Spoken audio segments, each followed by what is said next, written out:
يا بني إسرائيل اذكروا نعمتي التي أنعمت عليكم وأني فضلتكم على العالمين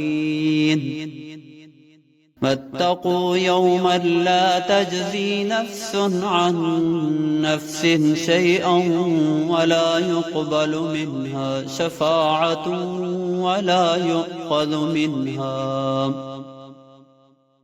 ولا يؤخذ منها عدل ولا هم ينصرون وإذ نجيناكم من آل فرعون يسومونكم سوء العذاب يذبحون أبناءكم ويستحيون نساءكم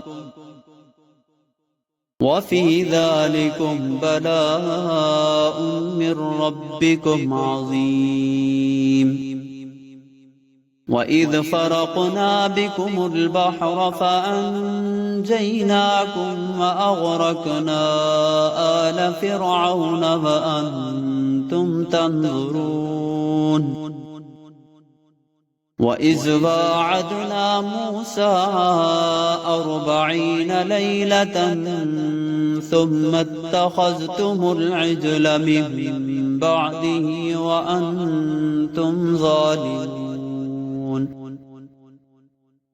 ثم عفونا عنكم من بعد ذلك لعلكم تشكرون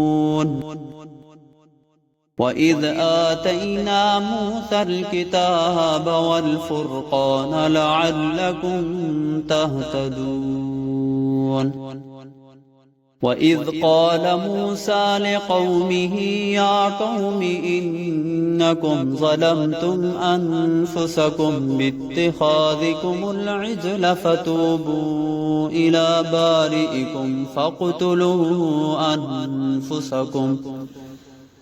ذلكم خير لكم عند بارئكم فتاب عليكم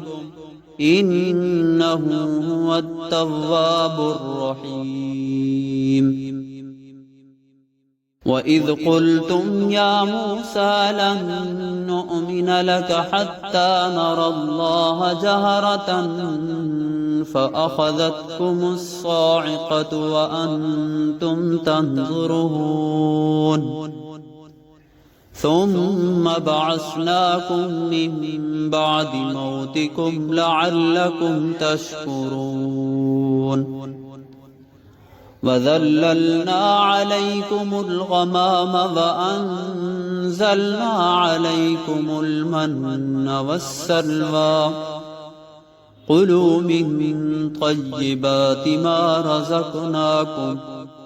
وما ظلمونا ولكن كانوا أنفسهم يظلمون